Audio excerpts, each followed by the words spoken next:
চলো আজকে আমি তোমাদের সবটা ঘুরে দেখাবো। আমি এই মন্দিরে আসছি বেশ কয়েকটা দিন হয়ে গেছে, কিন্তু এখনও আমি তোমাদের দেখাইনি যে এই মন্দিরে কোন কোন ভগবানের মূর্তি আছে। হাই বন্ধুরা, তোমরা সবাই কেমন আছো? আমার আরও একটি নিউ ব্লগে তোমাদের স্বাগত জানিয়ে শুরু করছি। তো এখন বাজে হলো সন্ধ্যা 7টা। তো আমি এখন মন্দিরের উদ্দেশ্যে রওনা দিয়েছি, আর দেখতে পাচ্ছ আমি রেডিও হয়ে গেছি।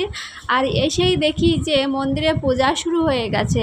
তোমাদের তো আগের ব্লগে বলেছিলাম যে আমার এখানে মন্দিরে সবসময় একটা না একটা পূজা হতেই থাকে। আসলে এখানে শুধু মন্দির, তুমি যেখানেই যেখানেই যাবে না কেন সেখানেই মন্দির, অল্প একটু দূরে দূরে দূরে দূরে যেই মন্দির, তো সবসময় এখানে মন্দিরগুলোতে একটা না একটা পূজা হতে থাকে। তো এখানে মহাদেব, পার্বতী আর হলো মাতা গঙ্গার পূজা হচ্ছে, তিনজনের পূজা একসঙ্গে করা হচ্ছে। আসলে এই পূজাটাকে কি পূজা যেন বলে, আমাকে বলেছিল, তো আমার মনে নেই। তো সবাই এখানে পূজা করছে, ঠাকুরমশাই মন্ত্র বলছে, আর ওই পাশে একজন আছে। তো দেখতেই পারছো। আর আমরাও বসেছিলাম।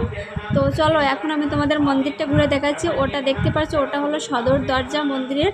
আর আমি মন্দিরের ভেতরে আছি এখন। প্রথমে চলে যাচ্ছি একটা রুমে। এদিকে কোন কোন ভগবানের মূর্তি আছে চলো তোমাদের দেখিয়ে দিচ্ছি। এই দেখতে পাচ্ছ যে বাক্সটা, এটা হলো দান বাক্স, মানে যে যে ভালোবাসে যে জিনিসগুলো দান করে সেগুলোই এই বাক্সের ভিতর জমা হয়। তো এখানে দেখতে পাচ্ছ স্বামী ভেঙ্কটেশ্বর মহারাজ, মানে অন্ধ্রপ্রদেশের বিখ্যাত ভগবান। এটা বালাজি নামেও পরিচিত। এটা কিন্তু ত্রিপুরা মন্দিরে এই ভগবানের মূর্তি থাকে, ঠিক আছে। আর এই পাশেও অনেক ভগবান আছে। আসলে আমি এখানে আলাদা আলাদা ভগবান, তো এদের সবার নাম আমি জানি না। তো যাই হোক, আর এখানে আছে বিষ্ণু মূর্তি, বিষ্ণু বা নারায়ণের মূর্তি আছে, বিষ্ণু মূর্তি আছে। আর পাশে হলো ওটা হলো ভগবান বিষ্ণুর বাহন আর কি, শীষনাগ বলে যেটাকে আর কি। আর এই দেখতে পাচ্ছ এটা হলো কুলদেবীর মন্দির, মানে কুলদেবীর মূর্তি। এখানের মানুষের কুলদেবীর মূর্তি, এনার নামটা কী ছিল জানো, আমার ভালো মনে নেই। আর এখানে দেখতে পাচ্ছ এটা হলো বিনায়ক, মানে গণপতি বাপ্পা, গণপতি বিনায়কের মন্দির এটা হলো। আর এর সাইডে আছে হলো চলো এর সাইডে কে আছে দেখাচ্ছি। এর সাইডে আছে হলো মহাদেব। তো দেখো নন্দীজিকে প্রণাম করছে, কানে কানে বলছে এখানে আছে হলো মহাদেব। তো দেখতে পাচ্ছ অনেক দূরে, আমি মন্দিরের অনেকটা বাইরে দাঁড়িয়ে আছি, সেখান থেকে ভিডিওটা করেছি, তার জন্য ভালো বোঝা যাচ্ছে না। আর এখানে আছে হলো পার্বতী মাতা। তো দেখো কত সুন্দর সাজানো। তো এখানে মহাদেব, পার্বতী আর হলো বিনায়কের মূর্তি বেশি দেখা যায়। আর এই সাইডে কি কি মূর্তি আছে চলো তোমাদের দেখাচ্ছি। আর এখানে আছে হলো নবগ্রহ। আমি কিন্তু নবগ্রহ মন্দির আগে কখনো দেখিনি, এখানে আসার পর থেকে এই নবগ্রহর মূর্তিগুলো দেখতে পাচ্ছি।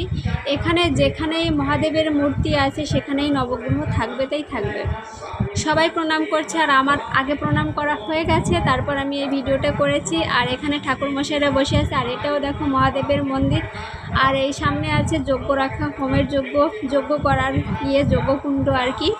আর এটা দেখতে পাচ্ছি বজরংবলী, মানে হনুমান মন্দির। তো এখানেও আমি প্রণাম করে নিয়েছি। আর তার সাইডে আছে হলো, চলো তোমাদের একটু ধারের থেকে দেখাচ্ছি। আর এর সাইডে আছে হলো ভগবান সূর্যনারায়ণের মন্দির। তো প্রত্যেক রবিবারে এই মন্দিরে খুব ভালো একটা অনুষ্ঠান হয়, সবাই রবিবারে ছুটির দিনে আসে, একটু জমজমাট হয়, আর সবাই সূর্যনারায়ণের পূজা করার জন্য আসে। তো এটা হলো সূর্যনারায়ণের মন্দির। চলো তাহলে আজকে আমি তোমাদের পুরো মন্দিরটা ঘুরিয়ে দেখিয়ে দিয়েছি। আর এখানে কি কি আছে সমস্ত মূর্তিগুলো তো তোমরা দেখতেই পেলে। আর এই যে আমার পিছনে পূজা হচ্ছে, তো পূজাটা এখনও কমপ্লিট হয়নি, আমি ভিডিও করবো বলে উঠে এসেছিলাম, এখন গিয়ে আবার বসবো।